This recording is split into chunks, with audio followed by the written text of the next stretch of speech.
마태복음 27장 46절입니다. 제9시쯤에 예수께서 크게 소리질러 이르시되 엘리 엘리 라마 사박다니 하시니 이는 곧 나의 하나님 나의 하나님 어찌하여 나를 버리셨나이까 하는 뜻이라. 아멘. 오늘은 3월 첫 번째 주일이 됩니다. 그래서 먼저 박근계 사모님 찬양 하시겠습니다.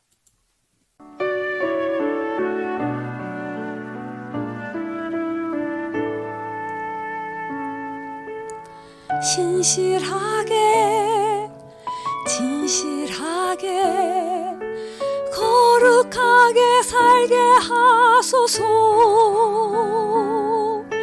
신실하게 진실하게 거룩하게 살게 하소서. 하나님 나의 마음 만져주소서. 하나님 나의 영혼 새롭게 하소서. 신실하게 진실하게 거룩하게 살게 하소서. 신실하게 진실하게 거룩하게 살게 하소서.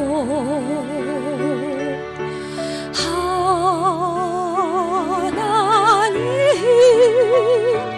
나의 기도 들어주소서. 하나님 주의 길로 인도하소서.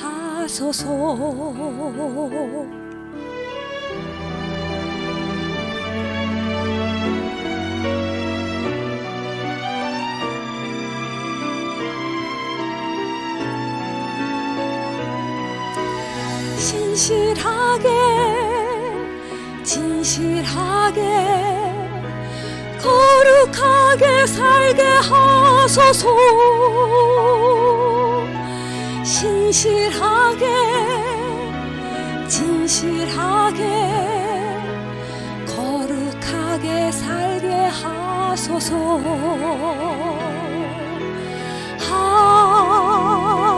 하나님 나의 마음 만져주소서.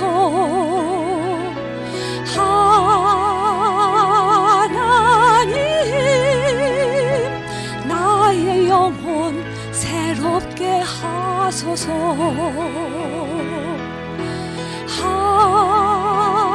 하나님 나의 기도 들어주소서. 하나님 주의 길로 인도하소서.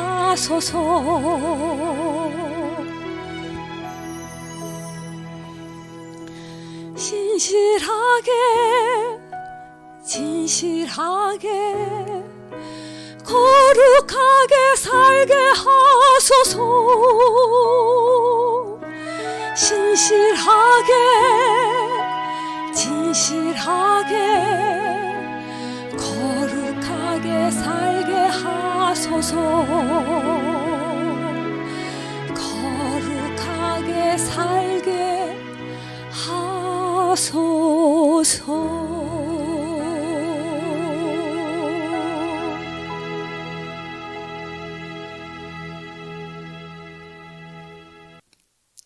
오늘은 사순절 기간이기도 합니다.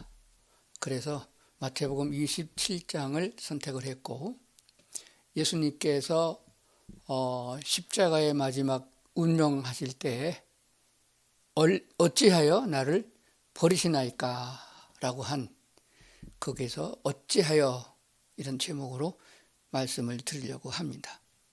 먼저 오늘 본문에 있는 말씀을 다시 한번 잘 살펴보면서 그때에 예수님이 하셨던 말씀을 상기해 보겠습니다. 제9시쯤에 예수께서 크게 소리질러 이르시되 엘리 엘리 라마 사박다니 하시니 이는 곧 나의 하나님 나의 하나님 어찌하여 나를 버리셨나이까 하는 뜻이라, 이렇게 말씀하고 있습니다. 엘리 엘리 라마 사박다니, 이 말은 아람어로서 예수님 당시에 이스라엘 백성들이 사용하는 언어였습니다. 그것을 지금 현대 우리말로 번역하면은 나의 하나님 나의 하나님 어찌하여 나를 버리셨습니까 하는 뜻이 됩니다. 이 말씀 속에서 우리는 무엇을 생각하느냐 그러면은 하나님께서 인간이 되어서 이 땅에 오신 분이 예수님이시잖아요. 근데 그 예수님께서 육신의 모습 그대로 특별하게 신의 위치에 돌아가서 십자가도 아프지 않고 고통도 없이 그냥 훌쩍 넘어간 그런 것이 아니고 인간의 모습 그대로 육체의 고난을 몸에 담으면서 십자가를 지신 거예요. 그래서 인간의 모습 그대로의 고뇌를 그대로 하나님께 호소하고 있는 그런 장면이 되어집니다. 어찌하여 나를 버리시나이까? 물론 예수님께서 기도하실 때에 내 뜻대로 마시고 아버지의 뜻대로 하옵소서라고 했습니다. 그렇지만은 육체의 고통이 너무 크고 아프기 때문에 하나님께 절규한 모습이 되어집니다.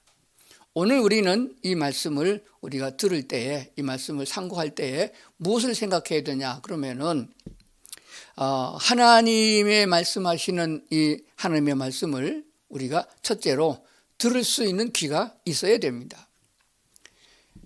하나님 나라에 대해서 말씀하실 적에는 예수님께서 비유로 말씀을 하셨습니다. 비유로 하신 말씀을 우리들이 잘 깨닫지를 못하고 무슨 말인가, 그래서 도무지 알아듣지를 못했고 결국 예수를 메시아로 인정하지도 않았고 그 많은 표적과 증거를 보면서도 예수를 잡아서 십자가에 넘긴 무리들이 이방인이 아니고 로마 군병이 아니고 바로 이스라엘의 대체관들, 서기관들, 율법학자들, 바리새파 사람들이 그리한 것을 보게 됩니다. 지금으로 말하면 예수를 잘 믿는 사람, 교회 잘 다니는 사람들이 그 짓을 한 거예요. 왜 그렇습니까? 하나님의 말씀을 하나님의 말씀으로 들을 만한 귀가 없었기 때문이다, 그렇게 믿습니다. 여기서 우리가 분명히 생각해야 되는 것은 하나님의 말씀을 다시 생각해야 됩니다. 여호와 하나님은 유일하신 하나님이시고 유일하신 신이란 말은 하나님이란 말입니다. 우리 사람들은 모두가 죄인임을 인정해야 하나님의 말씀이 들려집니다. 그래서 예수님은 많은 표적과 기적과 능력을 행하시면서 바로 이사야서에서 예언한 대로 이와 같은 표적과 능력을 보거든 바로 메시아임을 깨달아야 된다 하는 뜻이었거든요. 그런데 그 예수님을 그 많은 능력과 표적을 보고 하나님만이 하실 수 있는 죄사함의 선언이나 하나님만이 하실 수 있는 죽은 자를 살리시는 능력이라, 그 많은 표적과 이적들이 바로 예수는 하나님이 보내시겠다고 약속한 그 메시아 그리스도이심을 그들은 스스로 부인한 것이에요. 그건 어디냐면 여호와 하나님은 유일하신 하나밖에 없는 하나님이라는 사실을 인정해야 된다는 것이에요. 이것을 먼저 인정하고 우리는 그 하나님을 평가할 만한 자격도 되지 못합니다. 침례 요한이 뭐라고 말했습니까? 내 뒤에 오시는 분은 내가 그의 신들매를 풀기도 감당하지 못하겠노라. 신발 정리할 만한 자격도 없는 사람이다. 다윗은 고백하기를 나는 벌레요, 나는 인간이 아니다, 이렇게까지 말한 것을 보게 됩니다. 그런 자세가 아니면은 하나님의 말씀을 들을 수 없다는 것을 우리가 알게 되는 것입니다. 인간적인 예수님, 오직 하나님의 뜻을 따라가고 있는 예수님도 육체를 입고 있었을 동안에 그 심한 고통 중에서 어찌하여 라고 하나님께 반문하는 모습을 보는 것을 봅니다. 이 어찌하여 예수를 십자가에 넘겨야만 구속사가 이루어지느냐 하는 것을 인간들은 알 수가 없었습니다. 전능하신 하나님께서 하와가 선악과를 따먹을 적에 분명히 알고도 어찌하여 그것을 막지 않았는가? 가인이 자기 동생 아벨을 쳐 죽일 때에 하나님이 분명히 그것을 보셨고 아셨음에도 불구하고 그를 막지 않았다는 사실은 어찌함이냐 하는 질문을 하게 되는 줄로 압니다. 이사야서 55장에 가보면은 이렇게 기록하고 있습니다. 8절부터 9절까지 보겠습니다. 이는 내 생각이 너의 생각과 다르며 내 길은 너희의 길과 다름이니라. 여호와의 말씀이니라. 9절입니다. 이는 하늘이 땅보다 높음같이 내 길은 너의 길보다 높으며 내 생각은 너희의 생각보다 높음이니라. 이렇게 말씀하셨습니다. 여호와 하나님은 우리들의 생각보다 높다. 얼마나 높으냐? 하늘이 땅보다 높은 것 같다. 땅에서 하늘을 쳐다보면은 별들이 보입니다. 거기까지가 몇 마일이나 될까요? 예, 요즘에는 달나라까지 위성이 왔다 갔다 합니다. 그렇죠? 그러나 그 달나라 너머에도 하늘이 얼마나 더 높은지, 별나라가 있고 별나라 그 너머에 은하계가 있고 은하계 그 너머 또 우주 공간이 있다는 것을 알게 되어집니다. 인간은 아무리 빠른 로켓을 타고 간다 할지라도 갔다 오면 몇백 년이 지나가서 지금 있는 사람들은 다 죽어 없어지긴 그런 시대라는 것을 알게 되어집니다. 그렇기 때문에 하나님의 높고도 깊고도 그 깊은 그 뜻을 우리가 인간적인 머리통으로 이해한다는 것은 불가능한 일입니다. 그러므로 내 생각에 어찌하여라고 말하지 말고 예수 그리스도가 묵묵하게 십자가를 지고 십자가 그 너머에 죽음의 골짜기까지 가서나 여호와 하나님은 그를 다시 살리시사 부활의 영광으로 입혀주셨고 하늘나라로 승천한 역사를 우리에게 보여주신 것 같이 우리도 주님 그 뒤를 따라가는 믿음을 가지게 되면은 그와 같은 영광을 얻게 된다 하는 것을 알게 해주신다고 하는 사실을 믿으셔야 합니다. 그러므로 하나님 내게 믿음이 없는 것을 도와주시옵소서. 나도 말씀을 보면서 하나님의 진유한 그 진리의 말씀을 깨달아 알게 하시옵소서라고 기도하는 자세가 될 때에 하나님의 큰 은혜를 입게 되는 줄로 그렇게 믿습니다. 창세기 1장에 가서 보면은 우리가 천지를 창조하셨을 때에 하나님의 말씀이 나옵니다. 천지를 창조하실 적에 사람보다 먼저 창조한 것이 많아요. 빛도 그러하고 동물도 그러하고 식물도 그러하고 공중에 내는 새도 바다에 있는 물고기도 다 사람보다 먼저 지었습니다. 그런 의미에서 보면은 바퀴벌레 한 마리, 모기 한 마리도 사람보다 먼저 지은 것이에요. 그러므로 사람보다 그들이 선배입니다. 그러니까 후배된 인간들은 하나님이 창조한 모든 것에 선배된 것들을 존중히 여기는 마음을 갖는 것도 필요하다고 그렇게 생각을 합니다. 그런데 하나님이 천지를 창조하실 적에 첫째 날 빛이 있어라 하시니 빛이 있었습니다. 말씀대로 그렇게 창조됐어요. 그때 하나님이 그 빛을 보시니 보시기에 좋았다라는 말씀을 하셨어요. 그래서 엿새 동안 다 창조하시고 사람도 마지막으로 창조하셨습니다. 그런 다음에 하나님이 뭐라고 말씀하셨냐 하면은 보시기에 심히 좋았더라, 아주 좋았더라, 그렇게 종합적인 평가를 하셨습니다. 글자로 한번 다시 보실까요?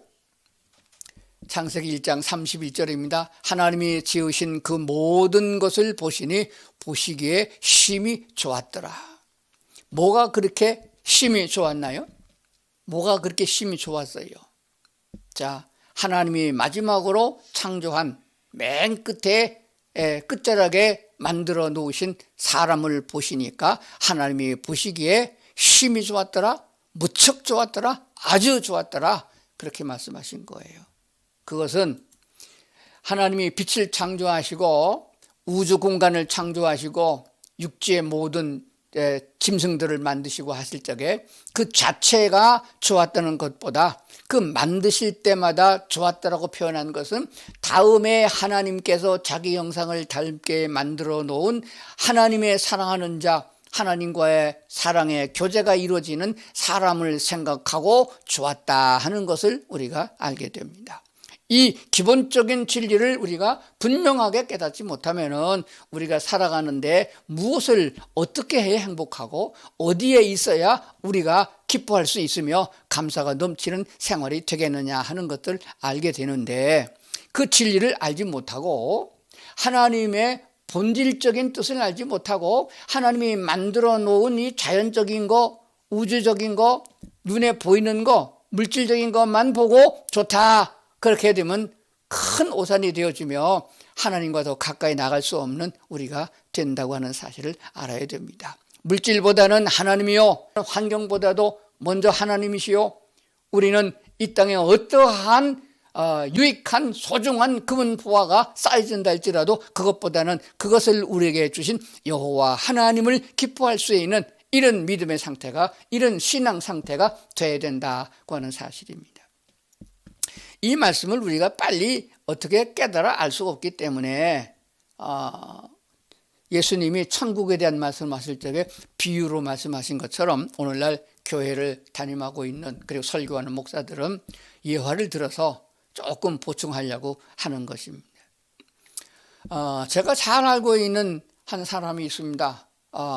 그가 가난하고 어렵게 자랐기 때문에 크게 다른 사람들처럼 신혼을 꾸밀 수가 없는 형편이었습니다. 아주 사랑하는 여자를 만나서 결혼을 하게 됐습니다. 월세방이라고 하는 작은 방을 얻어서 살림살이를 꾸미고 살림살이를 시작했습니다. 그러다가 군대를 가게 됐습니다. 군대에 가게 됐는데 월남전 파병을 받게 된 거예요. 그때 여자에게 약속을 했습니다. 2년만 고생을 해달라. 그럼 내가 월남에 가서 돈 벌어서 매달 꼬박꼬박 보낼 테니 당신이 그걸 잘 저축해달라. 내가 돌아오게 되면 그 돈으로 다 우리가 전세방 하나 얻어서 번듯하게 우리도 잘 살아보자. 그렇게 약속을 하고 월남으로 떠났습니다. 그 포탄과 총알이 빗발치는 그 월남전에서 살아남았습니다. 꼬박꼬박 월급을 타서 보냈습니다. 드디어 2년이 지나고 건강한 모습으로 돌아왔거든요. 돌아와 보니까 얼마나 그립고 얼마나 보고 싶었던 사랑하는 여자였겠어요. 그래서 그 여자를 만나서 내가 돌아왔노라 하고 품에 안았는데 느낌이 이상한 거예요. 감정이 이상한 거예요. 그래서 좀 있다가 이웃 아주머니들이 와서 하는 얘기를 들으니까 그 여자가 그동안에 바람이 났다는 거예요. 그래서 외간 남자가 들락거리는 것을 보고 다 얘기를 해준 거예요. 그래서 따져 물었습니다. 따져 물으니까 눈빛도 이상하고, 그래서 내가 어쩌고 해서 그렇게 됐노라. 그래서 내가 보낸 돈 통장 내놓으라 그랬더니까 다 날려 까먹고 한 푼도 없다는 거예요. 미치고 환장할 지경이죠. 그래서 쫓아버렸어요. 분이 터지고 우레통이 터져가지고 아주 그냥 사랑의 원수가 돼가지고 쫓아버렸습니다. 그리고도 그 여자를 잊지 못해서 날마다 슬퍼 먹고 슬피 우는 모습을 제가 봤습니다.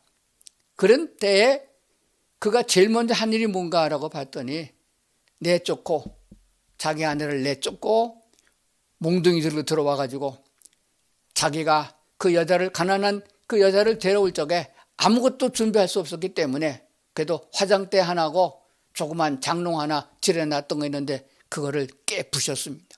두들겨 패고 깨부셔서 막 창밖으로 집어던지고, 그리고 울던 모습을 생각해 봅니다. 그리고 그는 다시는 결혼하지 않고 혼자 늙어가는 모습을 봤는데 지금은 어디서 어떻게 사는지 잘 모르겠어요. 하나님은 천지 만물을 창조하셨던 것들을 하나하나 만들면서 얼마나 좋았을까. 그 창조된 것들이 좋았던 것보다는 그것을 사용하여 나 여호와를 경외하고 함께 살아가는 인간의 모습, 사랑하는 사람을 보고 기뻐하셨고, 마지막에 사람이 만들어졌을 적에 심히 좋았더라, 이렇게 표현한 것을 보게 되어집니다. 그런 아담과 하와가 여호와 하나님 말씀만 따르지 아니하고 사탄을 따라갔던 인간의 모습을 보시고 하나님은 에덴 동산에서 내쫓으셨습니다. 그리고 하나님이 만든 우주 만물을 저주하여 땅에서는 가시원공기가 나고 사람에겐 죽음이 오고 사람은 다시는 땅에서 생산된 것을 거둬먹을 수 없고 노력하고 애써야만 소산물을 먹는 존재로 되었던 것을 알게 되어집니다. 그래도 하나님은 그 인간에 대한 사랑을 포기할 수 없고 그 사랑을 잊을 수가 없어서 결국은 자기 자신을 희생 제물로 내어놓고 우리에게 마지막 구원의 길을 새롭게 하는 길, 그냥 용서하시고 대통령이 감옥에서 사형 선고받은 사람을 사면해 주는 것은 그런 사면이 아닙니다. 완전히 죽어야 죄는 끝나는 것입니다. 그리고 다시 태어나는, 새롭게 태어난 정결하고 깨끗한 모습으로 다시 태어난, 그래서 우리가 거듭나야 된다는 이유가 거기 있는 것이에요. 그래서 거듭난 인간과 더불어 하나님의 나라를 향하여 새롭게 나가는 그런 모습을 성경에서 우리에게 보여주시는 것이라 그렇게 믿습니다. 에덴 동산에 아담과 하와가 사탄에게 속아서 하나님을 배신한, 하나님의 말씀을 쫓아가지 못했던 그것에서 벗어나서 마지막 또 다른 새로운 사람 아담을 기억하는 바로 예수 그리스도 둘째 사람 아담, 예수 그리스도께서 어떻게 순종의 길을 걸어가느냐, 세상에 어떤 환난과 고난과 명예가 구겨지고 환난을 당하고 아픔을 당하고 죽는 데까지 이르러서 어찌하여 난 탄식이 나올 때까지 그냥 보내주시는가. 그걸만이 우리를 대속할 수 있는 길이었기 때문인 것이며 우리를 구원하기 위한 하나님의 사랑이었다는 것을 우리가 알게 되는 것입니다. 아브라함이 이삭을 제물로 드릴 때에 단번에 그렇게 드린 것이 아니에요. 엎어지고 자빠지고 하나님께 대한 믿음이 모자라서 곁길로 가고 자기 아내를 동생이라고 하고 하는 그런 과정 속에서 아브라함은 마침내 드디어 하나님의 말씀에 온전히 순종하는 단계에 이르렀습니다. 그것이 하나밖에 없는 독자 이삭을 제물로 드릴 때입니다. 제물로 드릴 적에 그는 아침 일찍 일어났다고 말했습니다. 그리고 서슴지 않고 뒤돌아보지 아니하고 슬픈 기색도 없이 모리아산으로 가서 아들을 자기 손으로 잡아서 제물로 바치는 데까지 이르는 것입니다. 거기에 대해서 그 장면을, 그 은혜를 깨닫고 있는 성령의 은혜를 받은 히브리서 기자는 이렇게 설명하고 있습니다. 히브리서 11장을 한번 보겠습니다. 11장에 보면은 이렇게 기록하고 있습니다. 아브라함은 하나님께서 죽었던 사람들까지 살릴 수 있다고 믿고 있었습니다. 그러므로 아브라함에게는 이를테면 죽었던 이삭을 되찾은 셈이 되었습니다. 이렇게 번역하고 있습니다. 아브라함의 믿음이 어느 정도느냐, 100살이나 되어서 있을 수 없는, 사람의 생각으로는 아이를 낳을 수 없는 상황에서 이삭을 주셨고 또 많은 세월을 보내면서 결과적으로 하나님은 이삭을 통해서 하나님의 전능하심과 하나님이 아브라함과 약속함을 어떻게 이루어가느냐 하는 것을 체험했던 아브라함입니다. 그래서 그 아브라함의 믿음이 합격한 믿음으로 창세기에 나오고 있습니다. 이제야 내가 나를 신뢰하는 줄 알았노라, 합격이다, 이렇게 통지한 것을 보게 됩니다. 그 믿음을 히브리서 기자가 말하기를 아브라함은 하나님께서 죽었던 사람들까지 살릴 수 있다고 믿고 있었습니다. 우리가 예수를 믿는 데는 어디까지 믿음이 성화되어야 되느냐, 이 아브라함의 신앙까지 가야 되는 것이요, 내가 죽어도 하나님이 다시 살릴 수 있다, 살릴 것이다 확고히 믿고 자신을 드릴 수 있는 이런 신앙이 되어야 되는 것입니다. 그러므로 죽은 자를 살리시고 암병 환자를 고치시고 무리를 걸어가셨던 그 예수님의 모든 표적과 기적은 오늘 우리에게도 동시적으로 일어날 수 있으며 하나님을 믿는 사람들에게 주어지는 은혜라는 것을 알아야 한다고 성경은 말씀하시는 줄로 믿습니다. 사도 바울의 고백을 한번 들어보십시다. 고린도전서에는 이렇게 간략하게 기록하고 있습니다. 15장 20절입니다. 그러나 이제 그리스도께서 죽은 자 가운데서 다시 살아나사 잠자는 자들의 첫 열매가 되셨도다. 사망이 한 사람으로 말미암았으니 죽은 자의 부활도 한 사람으로 말미암는도다. 아담 안에서 모든 사람이 죽은 것 같이 그리스도 안에서 모든 사람이 삶을 얻으리라. 분명하고 정확하게 우리에게 말씀해 주고 있는 것입니다. 한 사람 아담을 통해서 범죄가 들어왔지만은 한 사람 그리스도 예수를 통하여 생명의 부활이 온다는 것을 말씀하고 있는 것입니다. 이것을 확실하게 믿고 하나님께 대한 신뢰가 있었기 때문에 바울은 세상의 것 다 배설물로 여기고 주님 가신 그 길을 걸어갔습니다. 바울에게 하나님이 어떤 보상을 주셨나요? 하나님이 바울에게 어떤 생애의 기쁨을 다른 길을 주었나요? 아닙니다. 영적인 것이요, 천국에 대한 소망이요, 부활에 대한 은혜를 부어주셨기 때문에 한 번도 바울은 개심한 다음에 뒤돌아서지 아니었고 주저앉지 않았습니다. 그 길을 기쁘고 감사하게 걸어갔음을 보게 되는 것입니다. 옥중 서신을 보면 감옥 속에도 기뻐 찬양할 수 있었으며 옥중에도 복음을 전하를 쉬지 않았습니다. 하는 게 된 원망이 한 번도 없었음을 보게 됩니다. 우리도 그 길을 걸어가겠다고 마음 먹고 하나님께 구하면은 그분이 우리에게 능력 부어주신다는 것을 믿으셔야 됩니다. 제가 얼마 전에 금년 올해일 것 같아요. 설교 제목에 이런 제목을 붙이고 설교한 적이 있어요. 당신은, 우리 예수 믿는 모든 성도들에게 한 질문이었습니다. 당신은 왜 천국에 가고 싶은가요? 이렇게 질문을, 그런 제목으로 말씀을 드렸던 적이 있습니다. 왜 천국에 가고 싶냐라는 질문에 대해서 대답한 사람 모든 거의 성도님들이, 집사님들이나 권사님들이나 장로들, 평신도들에게 당신은 왜 천국에 그렇게 가고 싶어 하나요? 하고 물었을 때 대답은 천국은 좋은 곳이라 하지 않았습니까? 죽음도 없지요, 슬픔도 없지요, 미운 사람도 없지요, 먹을 걱정 안 해도 되지요, 비행기 타고 다니고 자동차 살 필요도 없으니까 얼마나 좋습니까? 낙원이 아닙니까? 그래서 천국에 가고 싶다. 그런 대답이 보통적인 대답이었습니다. 그러나 이것은 하나님의 뜻에 미치지 못하는 점수가 됩니다. 확실한, 확고한 하나님이 말씀하신 대로 이제는 됐다, 아브라함에게 말씀하기를 이제 합격이다 할 만한 믿음은 무엇을 말하느냐? 왜 천국에 가고 싶으냐라고 하는 질문에 대해서 거기는 내 사모하는, 내 생명을 구원해 주시고 나를 그처럼 사랑하시는 나의 사랑 하나님이 계시기 때문에 내가 천국을 사모합니다. 그래서 천국에 가고 싶다, 이런 대답이 나와야 되는 거예요. 내게 금은 보화를 주고 내게 돈을 많이 갖다 주고 내게 아파트를 사준 그 남편, 그래서 사랑한다고 하면 그건 가짜입니다. 그 모든 것 관계없이 나를 사랑하는 그분을 내가 사랑하기 때문입니다 라는 고백이 나올 적에 행복한 부부가 되고 삶의 기쁨이 있는 생활이 되는 것과 같은 것이 되어집니다. 그런데 문제가 뭐냐 그러면은, 우리가 이렇게 설교를 들으면서 그렇군요, 저도 아브라함과 같은 믿음 갖기를 원합니다. 하나님, 저도 죽기까지 순종하고 십자가를 지신 예수님 그 길을 가길 원합니다. 바울처럼 그런 확고한 믿음을 가지고 뒤돌아보지 않고 가길 원합니다. 그렇게 마음 먹고 생각은 하지만 작심삼일이에요. 그러나 마음뿐이고 작심삼일이 된다. 무엇 때문인가? 왜 그렇습니까? 수골백번 새로운 결심을 합니다. 새해 1월달이 되어지면 담배를 끊겠습니다. 술도 끊겠습니다. 이웃을 사랑하고 돌보는 일에 앞장서겠습니다. 올해는 한 명이라도 전도하겠습니다. 결심을 하고 새롭게 다짐을 해봅니다. 그런데 한 달도 못 가서 다 허사가 되고 맙니다. 또다시 옛날로 돌아갑니다. 돈이 없으면 돈 하고요. 아프면 약국 찾고 병원 찾고요. 미운 사람 있으면 욕하고요. 왜 인간적인 모습으로 돌아가냐? 믿음이 성숙하여 거룩한 사람으로 변화된 모습으로 하나님을 닮아가고 그리스도의 향기가 나는 그런 사람이 되어야 되는데 왜 겉사람은 바뀌지 않느냐는 것입니다. 무엇 때문인가?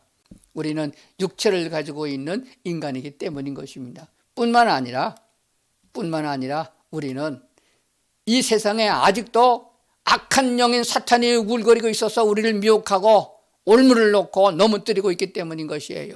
눈에 보이는 것이 죄악이요 쾌락입니다. 세상 사람 보게 되면 남은 못 사는 것 같고 이래 길로 가다 나만 망하지 않느냐, 죽은 것은 나중이고 지금도 무엇인가 얻어야 하지 않느냐, 이런 생각을 하고 있는 줄로 압니다. 그러다 보니까 말씀은 뒷전이 되어지고 세상의 것이 먼저 내 마음에 차지하기 때문에 하나님께 대한 은혜가 다 물거품처럼 사라지고 세상의 욕심과 세상의 욕구가 더 넘치게 된다는 사실입니다. 그러면은 어떻게 해야 되느냐? 먼저 기도부터 바꿔야 됩니다. 바울과 같은 확고한 믿음, 아브라함과 같이 합격하는 그런 믿음 얻기를 원합니다. 큰 믿음 얻기를 원합니다. 이렇게 하나님께 믿음 없는 것을 도와달라고 하면서 믿음의 길로 나갈 수 있는 성도들이 되어야 된다고 하는 것이 되어집니다. 어떻게 하면 그 믿음을 얻을 수 있느냐라고 묻는 사람들이 많이 있습니다. 그래서 목사님들도 고민하다가 성도들 하나하나 입장을 살펴가지고 설교가 자꾸 바꿔집니다. 그래서 하나하나 요건 요렇게 하라, 요것은 이렇게 하라, 이렇게 하면 된다, 콩나라 판나라 하다 보니까 율법주의자들처럼 바리새파 사람들처럼 그런 교인들을 만들어 놓는 거예요. 그래서 온통 교인들이 목사님께 찾아와서 기도받고 또 나가 살다가 들어오면 또 기도받고 이런 꼴이 된 거예요. 하나님께서는 특별히 목사에게만 그 은혜를 준 것은 아닙니다. 사명은 모든 성도에게 골고루 주어지신 것이에요. 사람마다 제각기 사명이 있고 하나님께서 기도를 들어주시는 건 다 예수님의 이름으로 구하는 자에게 기도를 들어준다는 사실을 기억하면서 이제는 성숙한 믿음을 가져야 돼요. 고린도서에 말씀하신 대로 너희가 언제까지 젖을 안 먹고 그냥 주저앉을 참이냐? 밥을 먹고 일을 해야 일꾼이 돼야 소산이 있고 성숙한 사람이 되는 거 아니냐 말씀했던 것을 기억하면서 우리의 믿음이 한 걸음씩 더 성숙해 나가는 과정을 밟으려고 그러면 다른 데 방법이 있는 것은 아닙니다. 성도들이 말합니다. 목사님 좀 뾰족한 대책이 없습니까? 과외 공부하는 교사가 아주 콕 집어서 요것은 요것이다 이렇게 해서 복받는 비결을 좀 가르쳐 주세요라고 하는데 그런 건 없습니다. 봄, 여름, 가을, 겨울을 주면서 반복해서 하나님의 역사는 이런 것이다. 자연은 속이지 않는다, 땅은 속이지 않는다 하는 것을 우리에게 보여주면서도 보면서도 깨닫지 못하고 세월만 가지 않겠습니까? 오늘부터 하나님의 말씀에 다시 귀를 기울여야 됩니다. 말씀에 푹 젖어서 말씀에서 떠나지 않은 삶 그 길 외에는 다른 방법이 없습니다. 하나님의 말씀이 내 속에 역사되어져야 합니다. 성령의 감동을 통하여 기록된 성경은 성령의 감동이 있어야만 내가 바로 깨달아 알아들을 수 있는 귀가 열리는 것이며 심령 속에 뜨거운 하나님에 대한 사랑이 생겨나는 것이에요. 그러므로 기도 없이 성경을 보지 말고 기도 없이 설교를 들어서는 안 된다는 사실입니다. 그래서 입술의 열매가 찬송이요, 입술의 열매가 감사요, 입술의 열매가 하나님 내가 주를 사랑합니다 라는 고백이 나와야 된다는 사실이 됩니다. 오늘 말씀을 정리해 봅니다. 하나님께서는 지금도 우리 가운데 역사하시고 그 소중한 십자가의 보혈로 우리를 구속해서 하나님의 자녀 삼으셨습니다.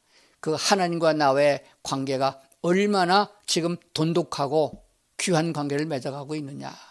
그러므로 말씀에 젖어 살고 말씀에 의한 찬송과 감사가 있고 성령의 인도를 받는 그런 모든 우리 성도님들 될 수 있기를 주의 이름으로 축원합니다. 은혜스러운 아버지 하나님, 저들에게 여호와 하나님을 경외할 수 있도록 예배할 수 있도록 은혜 주신 하나님 감사합니다. 오직 믿음으로 살고 마지막까지 사탄에게 굴복하지 아니하고 여호와 하나님을 경외하고 주님을 따라가는 저희들이 되게 하여 주시옵소서.